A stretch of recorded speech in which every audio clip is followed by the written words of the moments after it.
जनसुराज बिहार में आ गई है बीजेपी को जिताने के लिए। बीजेपी को जिताएगी क्योंकि ये बीजेपी की बी टीम है। दिल्ली के चुनाव के नतीजे से आपको ये पता चला है, जहां जनसुराज नहीं है तो दिल्ली में कौन सा बी टीम था। जहां पर जाके 200 सीट का नारा दिया था बीजेपी ने, और यही प्रशांत किशोर ने जिन्होंने बताया था कि हम ट्रिपल डिजिट नहीं होने देंगे, और 77 सीटों पर इनको लपेट दिया। आप देखना शुरू कर चुके हैं पक्की खबर, सच है तो खबर है। हमारे साथ स्क्रीन पर आपको एक ऐसे व्यक्ति जिनको लोग शोएब अहमद खान के नाम से जानते हैं।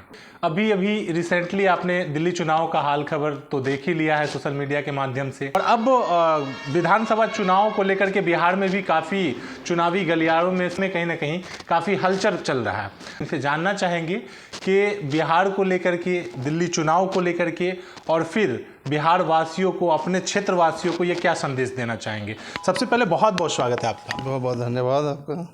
जनसुराज बिहार को परिवर्तन करने की बात कर रहे हैं, बिहार के दशा दिशा को परिवर्तन करने की बात कर रहे हैं, लेकिन लोगों का ये सवाल है, मेरा पर्सनल व्यक्तिगत कोई सवाल नहीं, हम लोग लोगों के फील्ड में रहते हैं, क्षेत्र में रहते हैं, लोगों के बीच में रहते हैं, आप लोग भी जाते हैं लोगों के बीच में।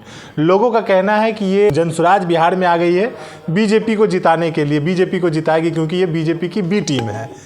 क्या कहना चाहेंगे? कहना, अभी तो दिल्ली का चुनाव हुआ है, और दिल्ली के चुनाव के नतीजे से आपको ये पता चला है, जहां जनसुराज नहीं है तो दिल्ली में कौन सा बी टीम था कि बी टीम आ गया और आकर के बीजेपी को जिता दिया। तो ये सब बातें जो है बिल्कुल गलत है।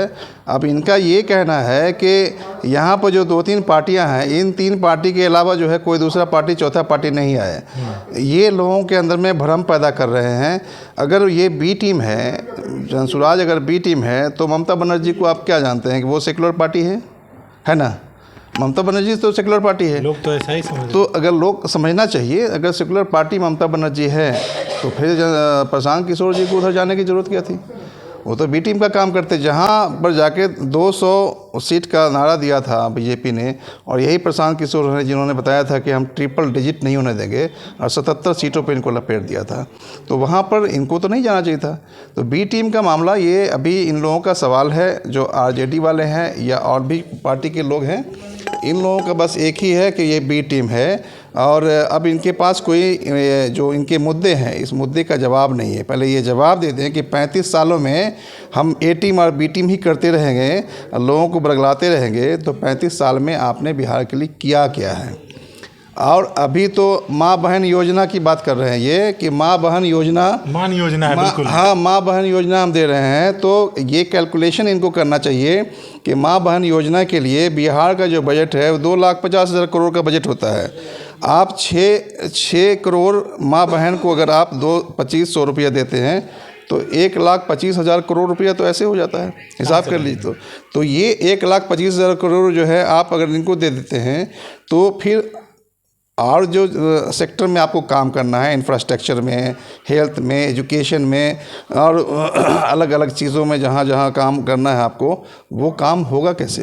पैसा तो रहेगा नहीं। आप तो माँ बहन योजना में अपना सीट लेने के लिए देना चाह रहे हैं, तो ये पैसा मिलेगा नहीं। ये लॉलीपॉप की तरह, लॉलीपॉप नहीं, ये जो है जुमला है। आपने जैसे 15 लाख का जुमला सुना था जी, मोदी जी कहे थे। हाँ, तो ये बस एक जुमला है। इलेक्शन के बाद यही आएगा कि अगर मान लिया कैसे भी जीत गए, अगर वैसे जीतने की तो उम्मीद नहीं, सुपरा साफ हो जाना है, तो ये जुमलाबाजी है। जुमलाबाजी सुन करके देश के लोग जो है वो पक गए हैं।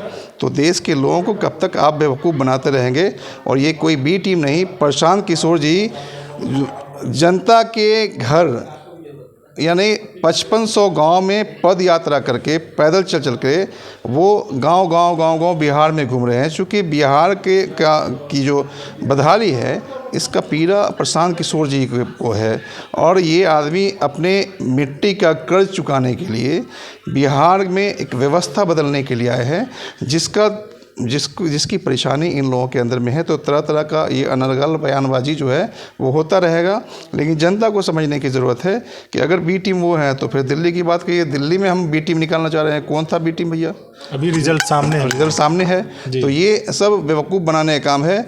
हम नौजवानों से फिर आपके माध्यम से कहना चाहेंगे कि नौजवानों, अगर आप चाहोगे तो बिहार के दिशा को बदल सकते हो। ये शक्ति आपके अंदर में है।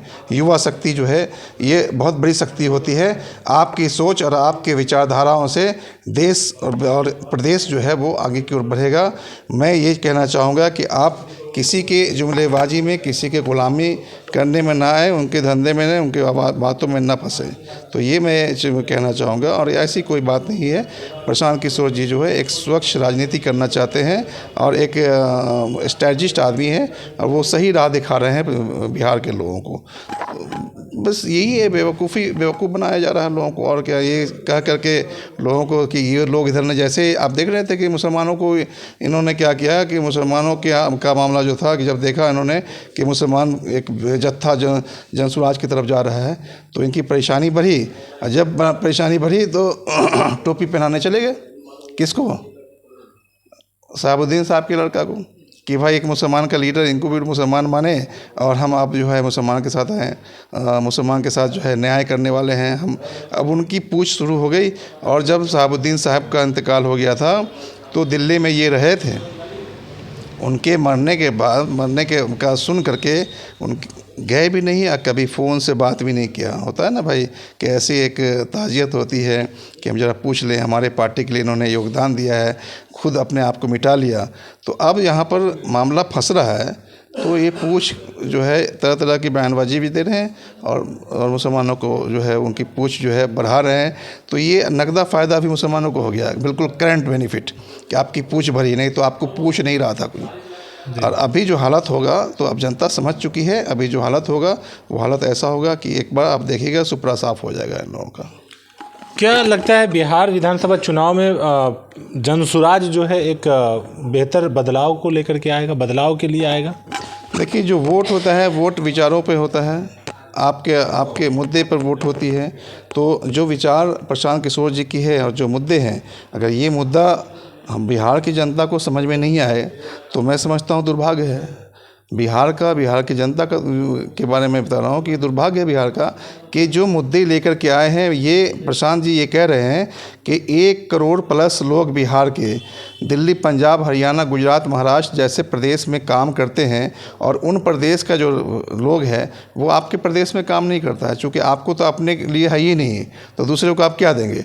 तो अब ये मुद्दा है कि आप 35 सालों से में जो आपने शासन किया, दोनों ने, चाचा भतीजा ने भी किया, बीजेपी ने भी किया, तो आप लोगों के पास में ये योजनाएं क्यों नहीं तैयार हो रही है? ये जो हमें छोटा छोटा यूनिट या फिर हम उद्योग लगा करके या कुछ प्रोडक्शन कर करके अपने बच्चों को यहीं रोकें, प्लान रोकें, तो ये मुद्दे हैं कि आपने इतने दिनों में किया तो क्या किया? ये जवाब जनता को दे और जनता समझे कि हमारे यहाँ एक छोटा सा बटन का फैक्ट्री भी नहीं है।